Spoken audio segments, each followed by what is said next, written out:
Bonjour tout le monde, bienvenue sur ma chaîne Immobilier 101 avec Christopher Salador où je partage avec vous trucs, astuces et stratégies gagnantes en immobilier. Aujourd'hui, vidéo spéciale, je suis avec Jules France, nouvel acheteur. Yes, il vient d'acheter sa nouvelle propriété et il va vous expliquer son processus dans un instant.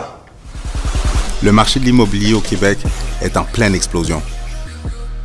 Beaucoup d'opportunités pour les acheteurs de première maison et d'immeubles à revenus. Avec la méthode Salador, je vais vous outiller pour faire la meilleure transaction.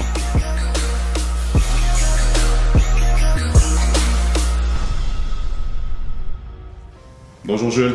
Bonjour Chris. Bonjour Jules.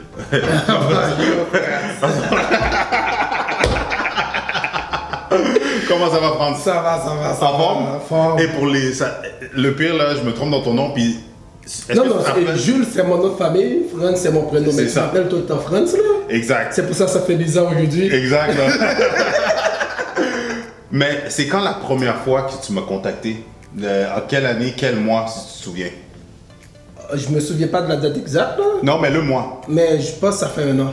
Un an facile, hein? Un an. Fait que ça vous démontre que, tu sais, quand on passe à l'action, le processus que ça peut prendre, ça se fait pas du jour au lendemain. C'est là que je voulais en venir. Et j'étais même pas encore prêt quand je t'avais contacté aussi. J'avais vu ta vidéo et ce que tu disais m'a intéressé un petit peu. Je disais, ce gars-là, il connaît l'immobilier, je vais apprendre de lui. Je t'ai appelé non pas pour acheter, pour commencer, mais pour avoir de l'information. De là, tu m'as appris des choses, tu m'as donné des conseils pour pouvoir mieux me préparer. Et de là, je suis là aujourd'hui. That's it. That's it. Félicitations encore une fois. Félicitations pour ton nouvel achat. Merci. Question pour toi. Pour les gens qui nous écoutent, puis ça va sûrement les aider. Est-ce que tu peux expliquer d'où tu viens? Ça fait combien de temps que tu es au Québec, au Canada? Et un petit peu ton processus, là, justement, juste avant que tu m'appelles. Bon, moi, je suis haïtien, comme toi. Ouais. Et ça fait environ 4 ans que je suis ici. Quasiment 4 ans, 5 jours. OK. Wow. Et avant, je vivais en République dominicaine, je faisais mon bac en génie civil. Et à la fin de mon bac, ça m'a intéressé un petit peu l'immobilier là-bas. Là. OK. En République dominicaine? En République dominicaine. Je voyais quasiment tout l'argent que je payais en loyer. Et un jour, je me suis dit, avec tout l'argent que j'ai payé en loyer, je pouvais m'acheter une propriété parce que là-bas, c'est pas trop élevé comme ici. Là. Et étant étudiant, et on paye beaucoup plus que tout le monde. Exact. Je me suis dit, je pouvais acheter moi-même ma propriété, rester là-dedans, louer à des étudiants comme moi là, et le payer à la fin. Et ça a cliqué tout de suite dans ma tête. Et c'était à la fin de mon bac. Et à la fin de mon bac, un an après, je venais ici au Canada. En arrivant ici, je voyais mon frère, il était déjà dans l'immobilier là. En quelle année ça? Ça en 2016. En 2016? Et juillet 2016. Fait que t'es venu au Canada en 2016. Juillet 2016. Juillet 2016, super. Juillet 2016 et j'ai vu mon frère, il avait déjà des propriétés, il m'a expliqué un petit peu. C'est lui mon mentor aussi qui a commencé avec tout ça. Là, c'est lui qui m'a aidé à acquérir ma première propriété aussi. Donc un gros shout-out pour lui aussi là. C'est nice. Respect. C'est quoi son nom? Laurent Chalmaille. Nice. Ouais, il m'a appris et dès le début là comment ça fonctionnait ici au Canada et à Montréal. Et comment pour mettre les pieds dans l'immobilier, comment lui il a fait. Et son mot, il ne faut pas dépenser beaucoup.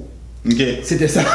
Si tu veux aller dans l'immobilier, tu n'as pas un gros salaire, il faut diminuer le plus possible tes dépenses et de là augmenter tes revenus et comme ça tu vas pouvoir y arriver.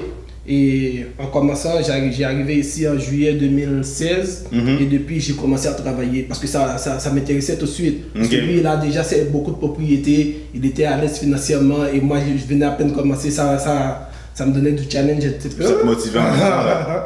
Et j'ai commencé avec la manufacture comme tout le monde, comme tous les Haïtiens, les nouveaux immigrants. Là, 4 ans, t'avais 26. Non, ouais. Là t'as 30. J'ai 30 maintenant, mais j'avais 26 ans à l'époque. Et ça m'est arrivé ici, j'ai commencé avec la manufacture et tout de suite j'ai été apprendre la sécurité. Je faisais quasiment l'école le matin, le travail et le soir. Je me réveillais à 5 h du matin pour aller à l'école, de l'école, rentrer au travail, je rentrais chez moi environ 1h du matin, 2h du matin facilement là, pour me réveiller à 5h du matin pour aller à l'école. Wow. Et après tout ça, j'ai fini mon cours de sécurité qui durait 3 mois. Et après, j'ai laissé la manufacture. J'ai commencé à l'université pour faire ma maîtrise ici au Canada. Là, j'ai fait maîtrise en génie de la construction, bâtiment et de pont, pour faire suite à mon bac de République dominicaine. Donc, depuis tout ce temps aussi, j'ai fait l'école et le travail en même temps. Je travaillais en sécurité et j'allais à l'école. Wow. Et tu sais, ici, l'école, c'est tout un autre level. Là. Et j'ai galéré, j'ai travaillé dur, travaillé à temps plein. Ma femme à l'époque était en République dominicaine. Il fallait, tu sais comment ça fonctionne. Et ma mère avec moi ici au Canada, c'était pas facile, mais depuis tout ce temps-là, il y avait juste ton frère ici? Il y avait mon frère et ma soeur. Fait puis toi, quand t'es venu, t'as laissé ta femme en République dominicaine? J'étais pas encore marié là. Je suis venu travailler, prendre l'argent pour aller marier. Et après, revenir ici faire rentrer ma femme. Wow. Ouais, c'était ça. Beau parcours, beau parcours. Pourquoi tu voulais, si j'imagine avec l'influence de ton frère, mais tu aurais pu aller dans une maison, tu aurais pu t'acheter un condo. Pourquoi les plex? Pourquoi l'immobilier? Pourquoi l'investissement immobilier? Comme tu l'as si bien dit, mon frère était déjà là-dedans. Il a beaucoup de propriétés, beaucoup de duplex. Et il m'avait expliqué, c'était, si tu veux commencer dans l'immobilier, tu n'as pas beaucoup d'argent là, commence avec un duplex. Et aux États-Unis, on appelle ça le house hacking. Tu habites dans la propriété, tu loues les autres. Donc c'était ça mon plan. Et moi, je ne suis pas du genre flashé. C'est comme un petit logement, ça fait l'affaire.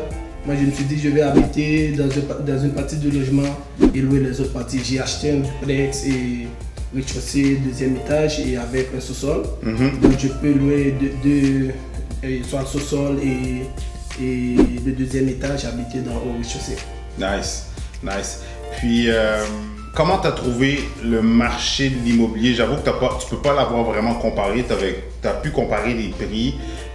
C'est sûr que les bâtiments, la construction, les types de construction sont totalement différents ici qu'en République dominicaine et en Haïti.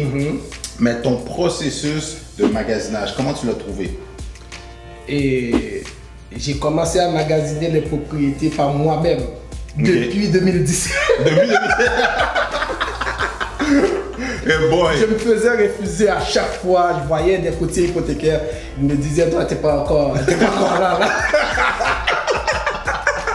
Tu viens tout juste d'arriver, nouveau arrivant, t'es pas encore là, t'as pas un bon salaire, là, tout le kit qui va avec, là. Et à chaque fois, je me faisais refuser. Et à chaque fois, je voyais des courtiers comme toi, là, des courtiers immobiliers. Et... T'es pas encore là. T'es pas encore là.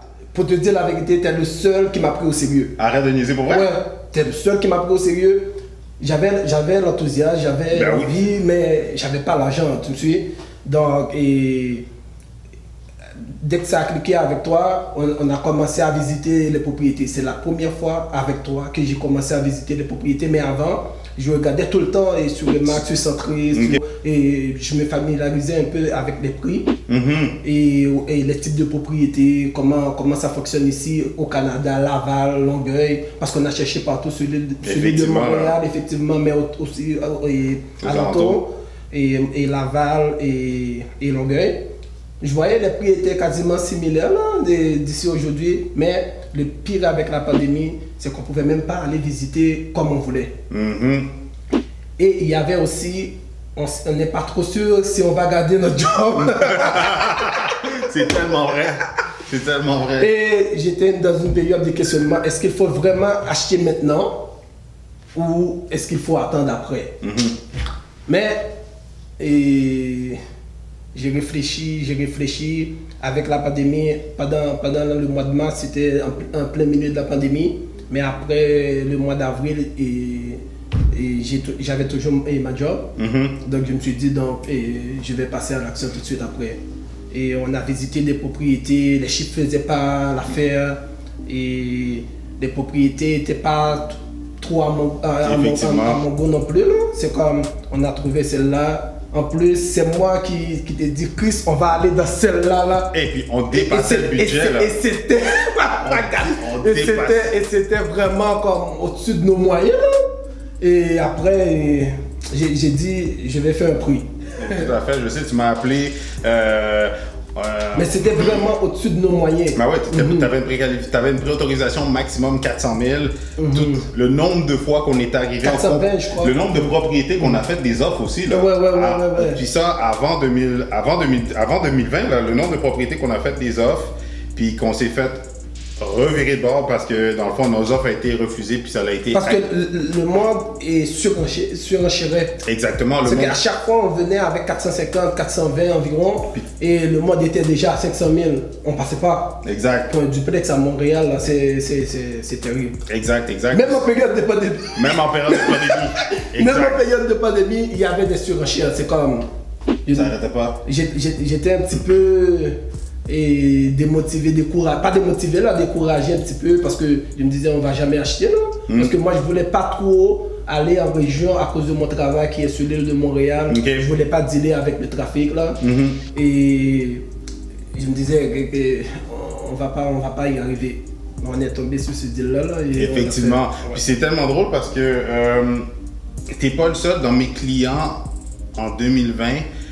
Avec toute la surenchère, le manque de propriété, il y avait comme zéro propriété, là, mais les propriétés que mes acheteurs ont pu sélectionner comme toi en direct, c'était dû pour arriver parce que justement, on dépassait le budget de quoi, 25 000.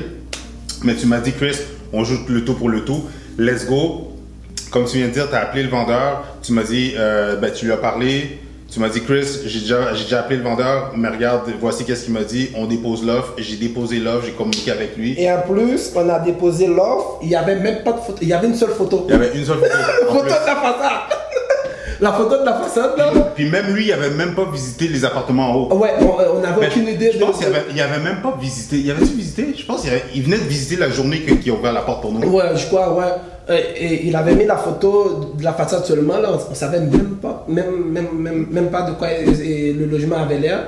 On dit, on va mettre notre offre d'achat parce qu'on avait de la difficulté à en trouver comme une bonne propriété qui, dehors ou en dedans, ça a l'air bien et que ça passe dans notre budget. Exact. Celui-là, c'était pas dans notre budget, mais il n'y avait pas de photo. En plus. Mais je me dis, je vais déposer. Au pire des cas, ça passe pas. On va visiter. Si on n'aime pas, on va débarquer. Mais j'ai fait, je t'ai dit là, il faut déposer notre offre d'achat tout de suite. Et on a déposé. Et maintenant, et puis ça on l'a l'a acheté. Ouais. Comment tu as trouvé le processus de notre travail d'équipe? Bien. Au cours du parcours, tout au long du parcours là, et tu m'as conseillé beaucoup. Il y avait des moments où j'étais. Tu m'as dit, France, go. Go.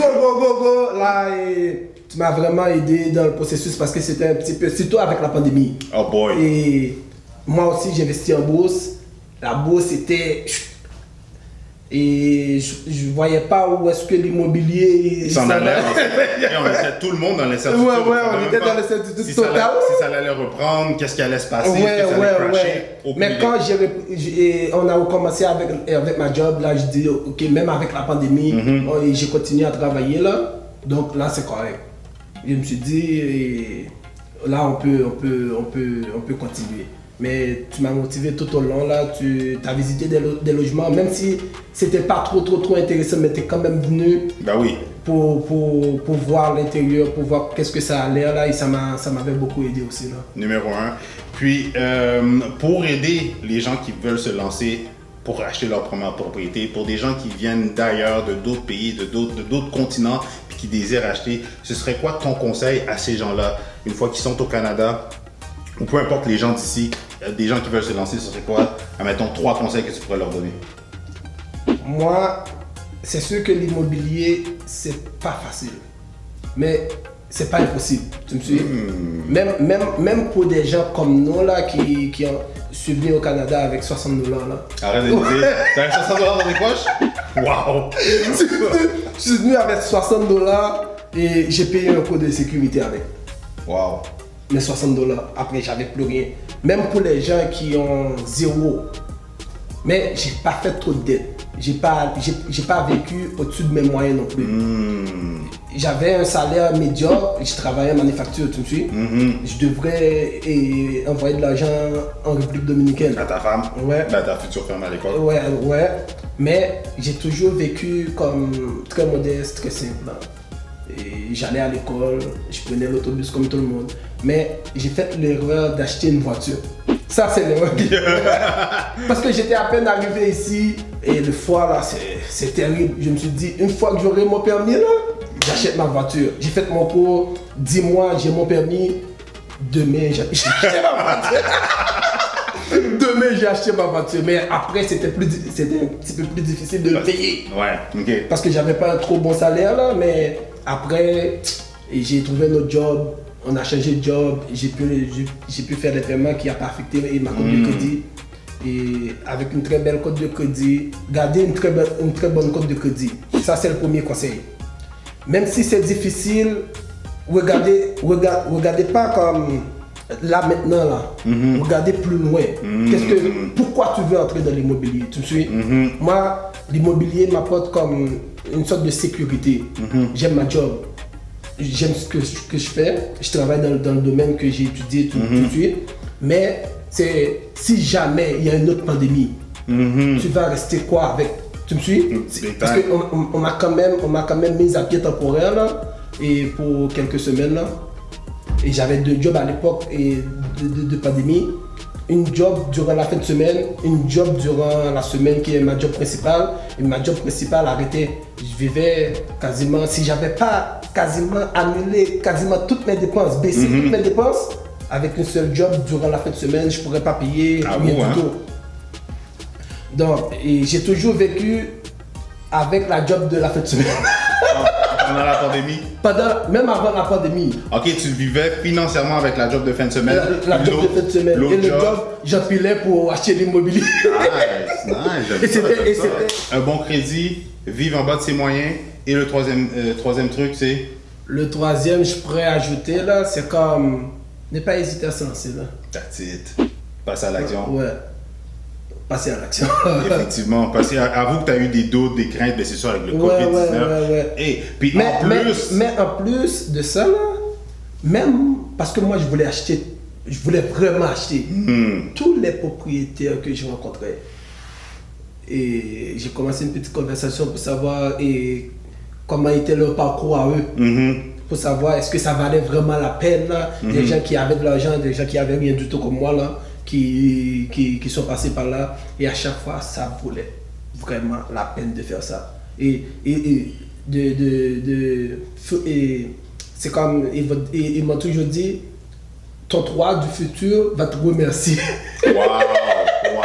Ton toi du futur va te remercier. Ouais, dans toi de 25 ans, 30 ans là, il va te remercier d'avoir fait ce pas là aujourd'hui. Boum, ok, il faut que je le répète. Le toit, c'est pour tous ceux qui nous écoutent, ok? Il n'y a pas d'excuse. Le toit du futur va te remercier d'avoir passé à l'action, d'avoir exécuté, puis de t'être lancé aujourd'hui. Pas dans 5 ans, aujourd'hui.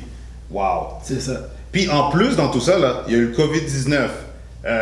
C'était pas facile, t'as bûché. Puis dans tout ça, là, t'avais ta femme qui est enceinte, là. Ouais. Qui a accouché, là. Qui a accouché. J'étais à l'hôpital,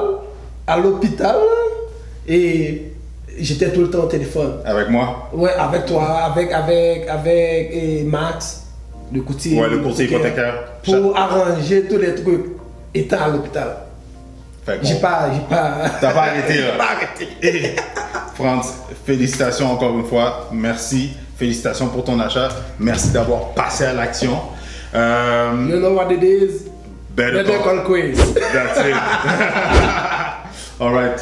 Attends, petite dernière chose.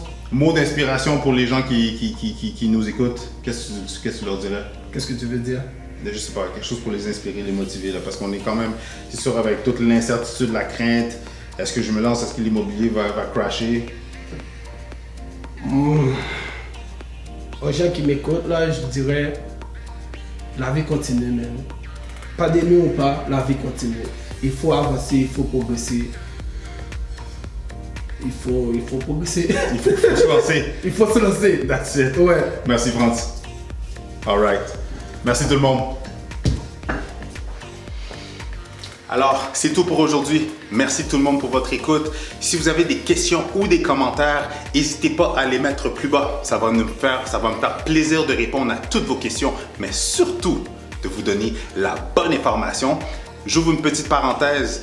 Mon but avec ma chaîne n'est pas simplement de vous divertir, mais au contraire, mon but c'est de vous aider en vous donnant l'information, mais surtout pour ceux qui sont prêts à passer à l'action, pour ceux qui sont prêts à passer à un autre niveau, que ce soit pour vendre ou acheter. Mon but est de vous assister, de vous accompagner pour vous assurer d'avoir une belle transaction gagnante. Donc, n'hésitez pas à me contacter directement. Mes informations sont plus bas. Envoyez-moi des messages sur toutes les plateformes de réseaux sociaux. Christopher Salador, vous allez me trouver, ou sinon sous le nom de Better Call Chris. Pour terminer, aimez, commentez et partagez la vidéo avec les gens que vous savez que ce contenu pourrait servir. Et c'est Christopher Salador, votre courtier immobilier, en plus d'être votre guide, votre coach, votre conseiller en immobilier. Merci tout le monde. Et pendant qu'on y est, juste avant de passer à autre chose, j'ai cette vidéo-là et cette vidéo-là qui pourrait être vraiment intéressante pour vous aider à vous structurer ou à planifier votre prochaine transaction. Alors, je vous recommande fortement d'aller écouter soit celle-là ou peut-être même celle-là. De toute façon, si vous avez des questions ou quoi que ce soit, Better Call Chris.